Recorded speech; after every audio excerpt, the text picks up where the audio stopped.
It's the Fitness Lab Pittsburgh podcast, a new episode every week. A podcast about movement, part of making your life complete.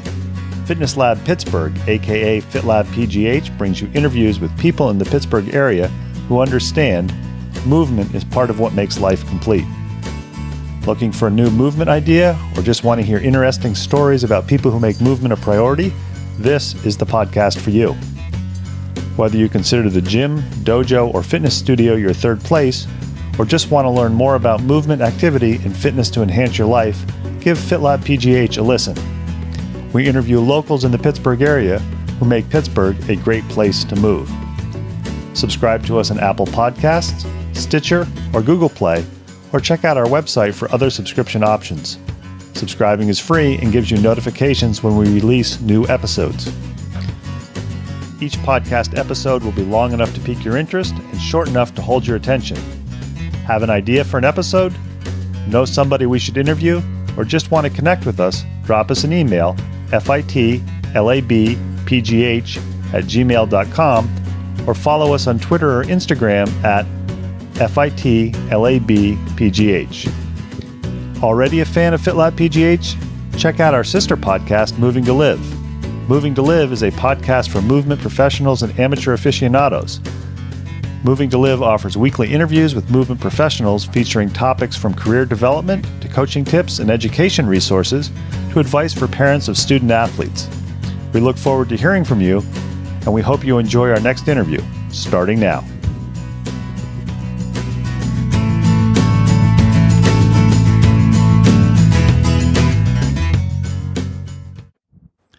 FitLabPGH back with another podcast interview. We are a podcast about movement where we go around the Pittsburgh area and interview people who own small businesses, people who are doing cool things, people who are event organizers, all who have the idea that movement is part of what makes their life complete. We tell their stories and give them the opportunity to tell you as listeners a little bit about what they do. So today we are in the neighborhood of East Liberty. We are with Terra Brozowski, who is the owner of terraFITNESS.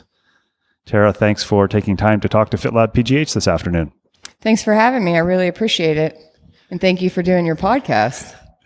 So the first question I always ask is, are you a Pittsburgh native? If you are a Pittsburgh native, why are you still here? If you're not a Pittsburgh native, why did you come here? I am not a Pittsburgh native. I came here for law school, and I'm still here. So if you're not a Pittsburgh native, where did you grow up? I was born in Wheeling, West Virginia, but I grew up down in South Florida. And people who grow up in Florida, my experience has been when I live there, it's one of two groups. Either they can't imagine living anyplace else because they have this thing called seasons, or they can't wait to get out of the heat and humidity. Were you one of the ones who couldn't wait to get out of the heat and humidity, or was it just life took you out of the heat and humidity? Life took me out, but I couldn't wait to get out of the heat and humidity. I don't know how I did it. I like to tell people my first dog I got when I was in Florida, and she never had a walk longer than 20 minutes because she'd just sit down and look at me as if to say, you've got to be kidding me. Yeah, it's pretty much you can't go outside for longer than 20 minutes unless you're on the water down there. FitLabPGH interviews people who make movement a priority, and we find that people that we interview can be divided into two categories. They either are forced into, and I say that jokingly, or it's kind of a family lifestyle that when they were kids that they move, whether it's an organized sport or just the parents took them out to do various outdoor activities. And then there's the other group of people that commonly finds movement maybe after going to college and having the true college experience. Or we actually interviewed somebody earlier this week who went to law school, gained 35 pounds, and then decided that he was going to take his bicycle riding a little more seriously and become a bike racer. So growing up, were you somebody who your family was active, or is this something you discovered after you grew up and became adult and more responsible for your own self? Growing up, my family was active, so all I knew was being outside, playing in the outdoors, but very similar to what you just said, after I went to college and law school, I found myself sitting around studying. I would sit and study, sit and eat, sit and work, and I got really tired of sitting. And I was wondering what was missing in my life, and it was definitely movement, like I did when I was growing up. Did you find with the growing up, the movement kind of tailed off when you went to college before law school, and then it just kind of not moving got to be a habit? It did. It started to slowly trickle off, I would say, the end of college and then throughout law school. So other than not feeling good, it's very easy to say, yeah, I don't feel good. I'm getting older. I don't have time to do this. What was the impetus, or was there an impetus for you to say, okay, I'm going to make movement a priority. I'm going to do the other things I'm going to do, but I'm going to go back to being active? I felt like there was something missing and I couldn't figure out what it was. But then I got back outside. I went to the park. I started biking and a light bulb went off and I said, this is it. I stopped moving. I stopped feeling good after moving. And once I slowly got myself back into that, I just haven't stopped since. I'm curious, with the people you went to law school with and afterwards, were they movers, or were they people who kind of looked at you when you started going back to moving and kind of said, why are you doing this? Or you're the strange one? I think it was mostly you're the strange one. We did have a group of people that did exercise, but not very many of us. And did I hear correctly that the first movement that you did kind of as the second act after finishing law school was cycling? It was. Is that still, even though you own a fitness facility, is that still the first love as far as if you have a morning to move? It is. Bicycling is definitely my favorite thing to do. I always want to ask, you might not give away the secret, favorite place to ride in the Pittsburgh area? I would say Frick Park, but also if I want to take a road bike out, it doesn't take very long to get out of the city. So over on the north side, up through Troy Hill, anywhere you can loop around and still bike from my house and get back, or bike from the studio. Any bucket list bike rides or tours that you want to do at some point in the future if you have time or if you're going to travel someplace? A lawyer who found movement, and as you said, self-described, bicycling is the movement of choice if you have the time, and yet you ended up owning a fitness facility. What was the transition from saying, okay, I need to move more, to owning a fitness facility, which I think you've owned for a number of years? How many years has Terra Fitness been open? We've been here for about 8 years. And the transition was when I started working out again in law school, and I felt so good afterwards that I started to bring some of my friends to the gym. We started working out. They told their friends. I started training them. And next thing you know, I decided I want to open up my own space. So that's how we came about. We'll talk about that a little more in a few minutes. Always curious with people we interview for FitLabPGH, other than cycling, the two movement activities that you most enjoy doing? Running and lifting weights. Simultaneously as in a CrossFit type workout? No, that would be terrible. That would be terrible. And then my really two favorite questions that I always ask people from FitLabPGH to get myself ideas. To you, the most interesting, unusual, strange, fun, whatever the adjective you want to use, movement activity that you've done in the past, and would you do it again? That would definitely be cross-country skiing. And yes, I would do it again. And it was the hardest thing that I've ever done to date. And then the opposite end of the spectrum, is there some sort of movement activity that's on your bucket list that you haven't done it yet? And okay, at some point, I'm going to do this movement activity, even if I haven't done it yet. I don't know if there's anything that I haven't done yet, but I would definitely want to try cross-country skiing again. I've only done it once. And it wasn't pretty, so I'd like to give it another try. I understand from a friend of mine who does it that the hardest part when you first start is figuring out how to keep your heart rate down. Or to move the skis, everything. There wasn't one aspect of cross-country skiing that was easy. I'm sure somebody's listening and wants the answer to the question, did you fall? And if so, how many times? I did fall, maybe once or twice. I don't know if I actually hit the ground, but I came very close to it. You started friends working out with you, and that's one of the ways that people like to work out, is they get the community. And then the decision to open a fitness facility. Kind of talk us through that, because owning a fitness facility and being an attorney are probably about as far apart as professions go. So I can understand the starting out, the working out, really enjoying it. But what were the steps to do that? I know you have a certification as a personal trainer.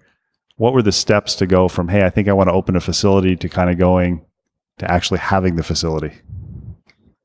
Well, I think that when I started training my friends and saw how much of a difference that I could make in somebody's life and how much better that they felt about themselves when they left the gym, and as I started to gain more clients and I had the flexibility of being able to train them at night and, on the weekends, I just thought that having my own space would be ideal. And did you have any idea of what you wanted as a space? If you look around where we are, we're in the second floor of a building, and not in a bad way, in a good way. It's very industrial and could almost take up the shape of any sort of fitness facility that you've probably ever been in. And yet it's really pretty rudimentary or rustic, not in a bad way. It doesn't look like there's anything extraneous here. Natural light was the one thing that I wanted the most. And my studio is full of windows, and liking to be outdoors, that was important to me. Seeing outside, seeing the sun, even seeing the clouds. But also just a space that had a lot of room to move. There's not a lot of equipment per se in here. We have kettlebells and TRX and things like that, but it's mostly a lot of body weight movement and just space to move. And I'm sure a lot of people, when they're looking for a facility, they use the internet, they find your website, they find other websites, they maybe come and talk to you and they look around. And some of them may say, if they don't understand the different types of movement and the different types of activity, well, you don't have any equipment here. How do you explain that to them? I don't want to imply you don't have equipment, but it's not the selectorized gym that you see at a big box gym or a chain gym. I mean, there's rowing machines, there's treadmills, there's a few weight machines, and as you said, a lot of body weight stuff. So how do you explain that to somebody that, you don't need to have all these fancy machines that first you work this machine for 8 reps and then you go to this machine and 25 minutes later or 30 minutes later, you're all ready and you can stop at the juice bar? Yeah, machines were definitely probably part of the reason that I opened my own studio, because in your typical box gym, there's so many machines, everything's shoved together. You just see people moving from one machine to the next. But when do you ever sit down and move? When do you ever sit down and push your arms out or sit down and kick your legs out? I think that working out with machines, although that it's not bad, but I don't think that it's the best way to move, get into shape, or have any kind of functional strength that would carry over to everyday life. I think what's interesting is the decision to open a facility like that, and also the fact that we were talking a little bit before recording that you made the decision to get a certification, whereas some people don't, and the certification that you got is one of the more credible ones. I think you can probably do a Google search for personal trainer and come up with at least 100 different certifications. Some of them you can probably complete and be air quotes certified, closed air quotes, before we finish this interview in another 10 or 15 minutes. So how did you find out about the different organizations, and what organization did you finally decide on and why? I think that challenging myself through law school and then challenging myself through fitness, I wanted to look for an accreditation that was very sought after, one of the top ones, and I wanted to dive into it and learn as much as I could. I knew about the body and the muscles, but I was a finance and accounting major. So I wanted to pick one that really challenged me that I would have to study for, and I did. I studied for it like it was the bar exam. So I'm certified through the NSCA. And that's the National Strength and Conditioning Association. If you remember, how did you find out about them? I had a few friends that were trainers, so I asked them what the best ones were, and I was given maybe 3, and that was one of the 3. I know a lot of people that we talk to for FitLabPGH have multiple careers. They have the quote-unquote real job, and then they have the job that they really enjoy doing. Not that they don't enjoy doing their real job. Was there ever any thought when you were going through this process of, I'm going to dive in, and I'm only going to be a personal trainer, and I'm going to give up the 4 years of law school and then or 3 years of law school and then have my parents disown me and scream at me? Or was it the recognition, it's like, okay, this can really work as a stress reliever for the work that I do in the law, and it'll be something that I enjoy? I definitely thought about that, but I do like both. It exercises both sides of my brain. I think the left brain, the right brain, but also with training clients who ultimately become good friends, I have one-on-one contact with them, and I'm seeing people and I'm out talking to people, and I can see the change that I'm making in people's lives. And although I might do that on my day job, it's just not quite the same. You see somebody, you're standing in line at Whole Foods, you're standing in line in a bar, you're standing in line at the state store, whatever the place is, and you have something that says Terra Fitness on it. Somebody says, what's Terra Fitness? What's your little spiel when you've got them captive for 15, 20 seconds, maybe longer? I would say it's a personal training studio, and we tailor all of our clients' workouts to their individual goals and fitness level. We try to not make any workout the same and challenge them to make the exercises both fun, but challenging at the same time. You know, they come in here and they might laugh and joke, or we might try to distract them, but we're actually fooling them into getting into better shape. When you made the decision to open a facility, did you know you wanted it to be a personal trainer type facility where somebody works with a trainer one-on-one or in small group classes versus somebody just pays to come in and use the equipment? I wanted a personal training facility. We may train small groups, and small being 3 max, but I like the one-on-one as opposed to having a big box gym and just having people come in and out. I like the individual attention that each of our trainers give our clients.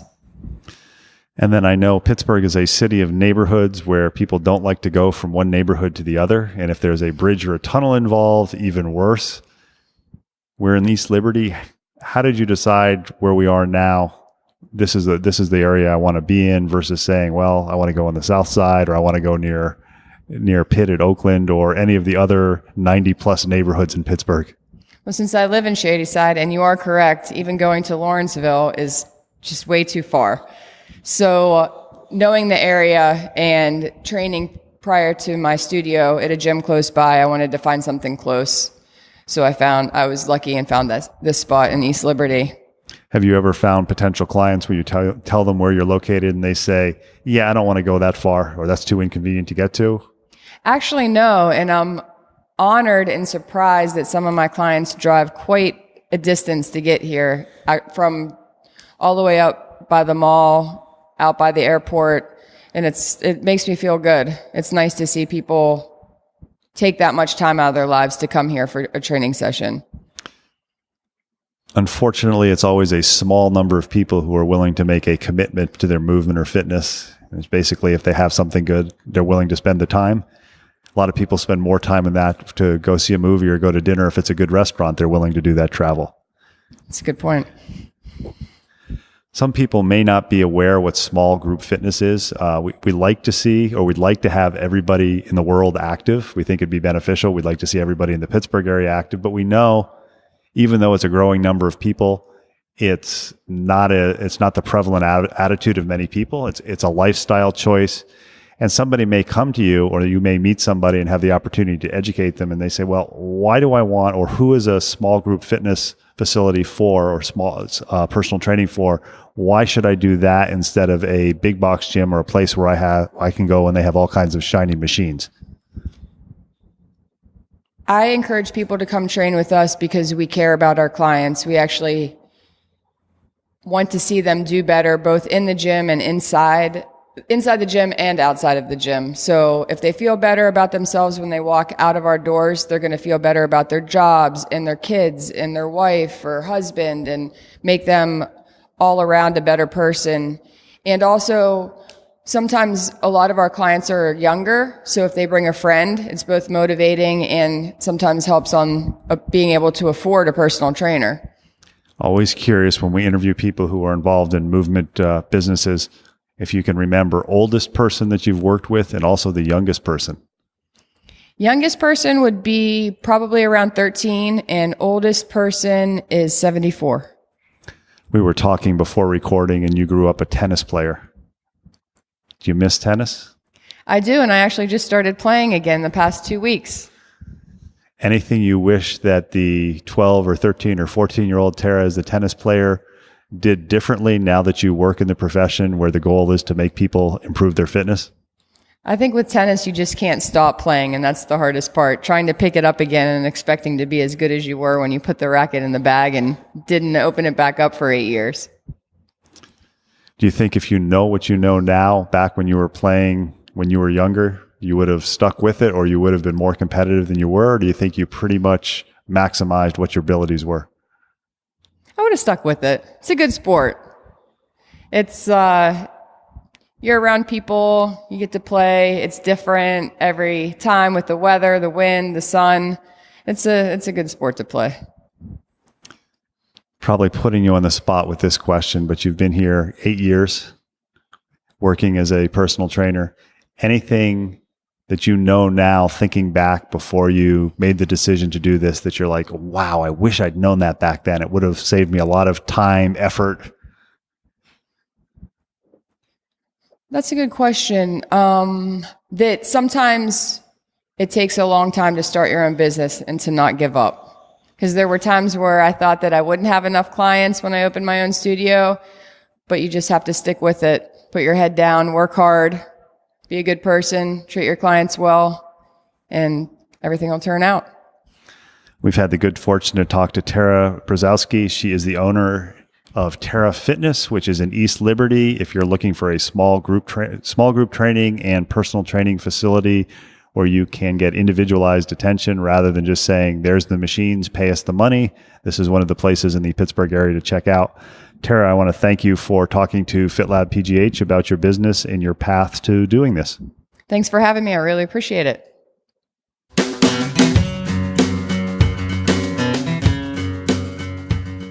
Thanks for listening to the latest episode of FitLabPGH, brought to you by Moving to Live. Intro and exit music is Marathon Man by Jason Shaw.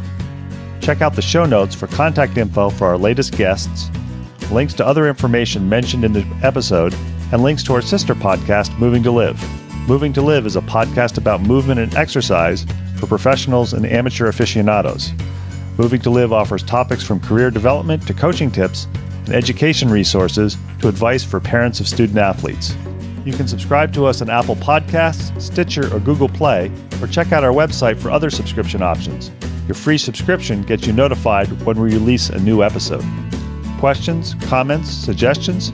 Email us at FitLabPGH@gmail.com or follow us on Twitter and Instagram at FitLabPGH and like us on Facebook. If you enjoy our podcasts, please tell your friends about us and consider leaving us a review on Apple Podcasts. Make FitLabPGH a go-to place to learn more about movement in the Pittsburgh area.